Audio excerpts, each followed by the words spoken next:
Estamos en la radio Farabundo Martí Internacional, ya en vivo y en directo.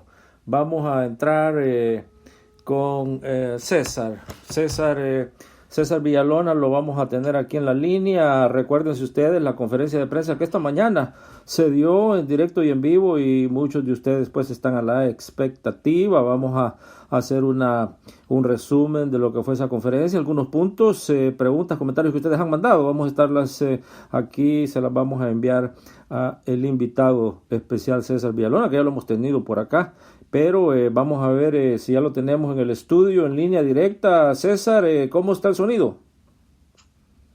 Muy bien, mucho gusto. Gracias por la invitación.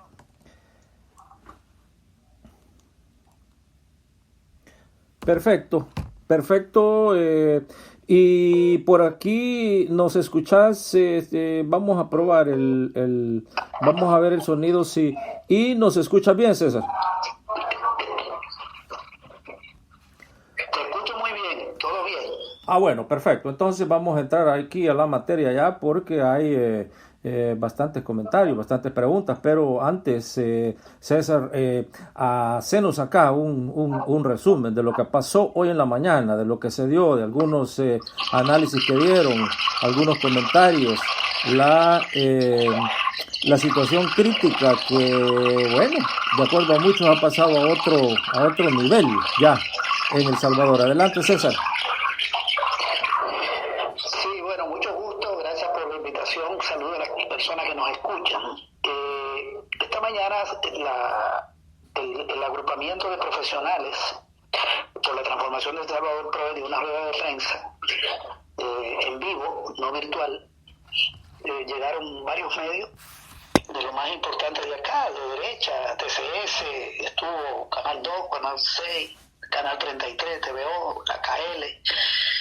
Fue bien cubierta, donde se dieron algunas valoraciones sobre la situación del país, pero particularmente sobre las crisis que se están viviendo en materia sanitaria, la crisis a nivel político, institucional, y la crisis económica social, la problemática económica. En el tema sanitario se hizo un resumen de los principales problemas por los que se está atravesando, haciendo énfasis en el crecimiento de los casos de contagio de coronavirus y de fallecidos. Hay unos datos del 4 de julio, de hace unos días, donde el Ministerio de Salud reporta 7.507 casos de coronavirus y 207 fallecidos, 110. Entonces la curva sigue creciendo. Aquí se estaban dando casos de, cuando inició la pandemia, de una persona contagiada por día, y hoy ha subido a más de 200 por día. O sea, está en incremento esto, a pesar de que tenemos casi 4 meses de emergencia y de confinamiento. Es un confinamiento relativo, porque ya hay cierta apertura, pero en general El Salvador ha estado bastante encerrado, más tiempo que muchos otros países, y la curva no baja, sino que sigue ascendiendo, tanto de contagios como de muertes. Pero además hay muchas dudas en la sociedad sobre la información que da el gobierno. Hay una universidad, la Francisco Gavidia, que tuvo acceso a la base de datos del Ministerio de Salud y dijo públicamente que los contagios y los fallecimientos eran mucho mayores. Por ejemplo, dieron un dato del 25 de junio donde decían que habían muerto por COVID-19 852 personas, con datos del Ministerio de Salud que no son públicos, 852. Para esa fecha el gobierno reportaba 152. Estamos hablando de una diferencia enorme en términos porcentuales y en términos absolutos de cantidad. ¿Cuál es el problema? Que no el Ministerio de Salud está dando información, pero no hay claridad de cómo es que procesa los datos. Hay mucha imprecisión en los datos de fuentes primarias, y hay mucha información de la gente que contrasta con lo que dice el ministerio. Mucha gente que ha muerto, incluso con personas que nosotros conocemos que han muerto por esto, no lo reportan como un problema de COVID.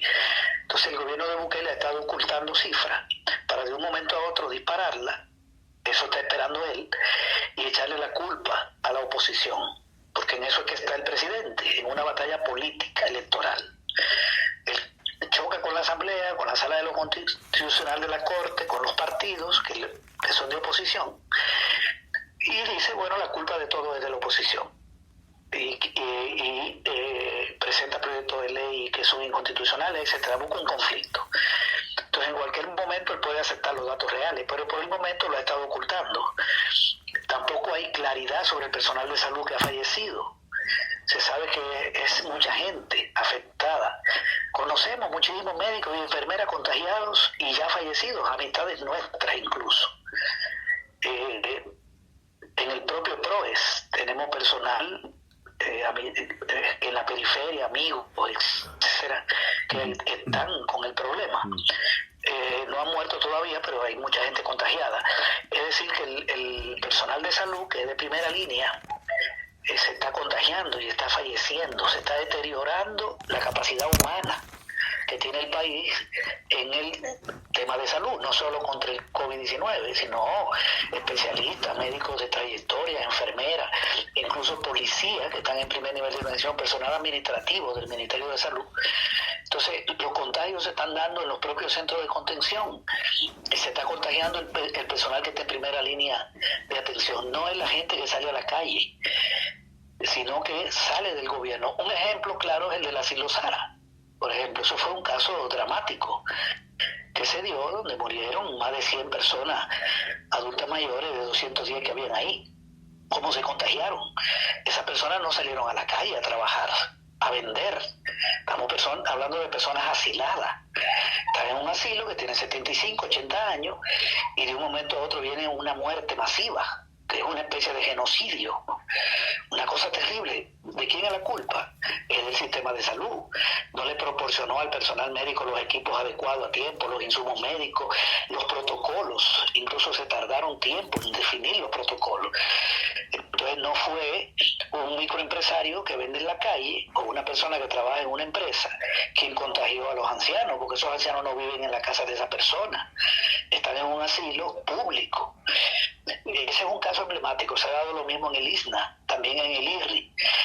Más del 60% de los contagios proviene de los propios centros de contención, al extremo de que aquí se bautizaron como centros de contagio, donde el gobierno llevaba a cualquier persona que veía en la calle y la capturaba en los primeros días de la cuarentena, de manera arbitraria. Y es un gobierno que no toma en cuenta lo que le proponen los que saben, el Colegio Médico, la Universidad de El Salvador, la propia UCA, la Universidad Francisco Gavidia, médicos especialistas. No lo toma en cuenta. Vive difamando a esos gremios, peleando con esos gremios, y no busca ayuda externa. Por ejemplo, de Cuba, que Cuba apoyó a Italia y está reconocido el papel de Cuba en Italia, que detuvieron la expansión de la pandemia. No busca ayuda de China, no busca ayuda de Rusia, para mencionar 3 países con los que El Salvador estableció relaciones durante los gobiernos del Frente, que aquí no habían, y que son potencias mundiales. China es una potencia mundial en todos los órdenes, y Rusia. Y Cuba es una de las mayores potencias mundiales en materia de salud, igual que en educación, deporte. Tiene su fortaleza, Cuba. No busca el apoyo. Lo que quiere es que los chinos vayan a hacer un estadio de fútbol. En vez de decirle, cambiemos la cooperación, mándeme médico, mándeme equipo médico, mándeme camas, ¿verdad? Ese tipo de cosas. Bien, no lo quiere hacer, porque el presidente no está interesado en enfrentar el problema, sino en acusar a la oposición. Aquí hay un genocidio que se está promoviendo desde el Estado. Lo otro es que inaugura un supuesto hospital construido en la feria, que no es una construcción, sino que en esas instalaciones hacen una serie de inversiones, y lo inaugura y dice que hay 500 camas. Eso es imposible. Ahí no llegaban ni a 50 camas. No dejaron entrar a la prensa para que vieran. ¿Por qué no dejaron entrar a la prensa? Si iban a inaugurar un supuesto hospital, que lo valoraron en 15 millones, dijeron que iban a estar en abril, luego dijeron que valía 70, luego 100, que estamos en julio y no está inaugurado, está funcionando el 1%, y no hay suficiente personal médico ahí. Entonces, esa es una crisis que tenemos sanitaria muy fuerte, ocasionada por una mala política pública y por una negligencia del gobierno. A eso se le suma una crisis institucional, porque tenemos un presidente de la República peleado con todos los poderes del Estado, con la Asamblea Legislativa, a la que le ha hecho más de 20 vetos, a pesar de que la Asamblea le ha aprobado más de 40 decretos. Le ha aprobado $3.000 millones de endeudamiento, le ha aprobado 389 millones del préstamo del Fondo Monetario, 46 de un préstamo del gobierno de Japón, le ha aprobado todo. Y lo que la Asamblea aprueba, pero que no está de acuerdo, lo veta. Peleado con la Fiscalía, peleado con la Procuraduría para la Defensa de los Derechos Humanos, que tiene como función velar por el respeto a los derechos humanos, que no se violente el deber del Estado, esa es su misión. La de la Procuraduría, y peleado con la Sala de lo Constitucional, que le anuló 13 de 15 decretos y eran inconstitucionales, y lo presentó así adrede para hacerse la víctima. O sea, estamos ante un presidente que en medio de todo esto, en vez de buscar un acuerdo con los partidos, con todas las organizaciones sociales, un acuerdo social, una armonía social para enfrentar un problema grave, lo que hace es generar un conflicto con todos los poderes, pelearse con todos los poderes del Estado, hacerse la víctima, y al final la verdadera víctima no es él, sino que la víctima es el pueblo, porque siguen aumentando los casos. En Costa Rica los muertos no llegan a 30. En Costa Rica ya eso está controlado totalmente. Por cierto, también se peleó con el gobierno de Costa Rica, el presidente Bukele, porque dio unas declaraciones contra Costa Rica. En Nicaragua hay menos casos que aquí. Incluso en Guatemala, tomando en cuenta que tienen 18 millones de habitantes, los muertos son un poco menos que los de aquí en términos de población. Entonces nosotros está como que el presidente es ideo para el exterior y confundiendo a la gente de otros países que creen que aquí es un buen presidente, pero eso no tiene sentido. O sea, un ciudadano de Puerto Rico, o una persona que vive en Jamaica o que vive en Uruguay, no vota en El Salvador. No sé si es que él cree que ellos le van a dar votos, porque le está haciendo propaganda hacia el exterior. Y aquí la gente sabe que están aumentando los casos, ahí están todos los fallecimientos de personal de salud, personal médico, gente pobre, gente de todo sector social, y no baja la curva. 4 meses y no baja la curva. Crisis sanitaria y un presidente enfrentado a los órganos del Estado, aprobando decretos inconstitucionales, insultando a los diputados, insultando a la Corte, diciéndole a los magistrados de la Sala de lo Constitucional que ellos quieren que el pueblo se muera. Una cosa terrible. Cuando cumplió 1 año, ahí hay un audio del cardenal Rosa Chávez donde dice que esto es impresentable, este gobierno. Expresa la decepción, dice que es un gobierno que no tiene freno, peleado con todos los poderes y que no rinde cuenta.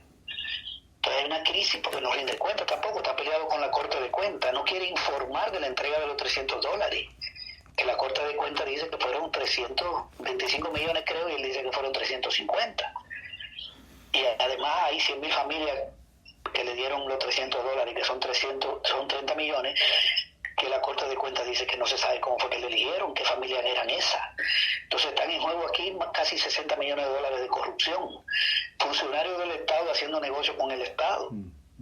El que estaba en el CONAT, en el FONAE, con perdón, en el FONAE, un fondo de medio ambiente, le vendió mascarilla al Estado. Un funcionario nombrado por Bukele tiene una empresa y esa empresa le vende al Estado. Eso está prohibido por la ley. Él lo despidió, dice que lo despidió, pero ahí está en el negocio. Y esa venta la aprobó el ministro de Salud, que sabe quién es el tipo y quién es la empresa. El ministro de Salud está en el negocio. Otra empresa que le vende mascarilla por $750,000 a un precio de $2 y pico, cuando otra empresa le había cotizado a 1.13, con un aumento de más de 200%. Una cosa tremenda.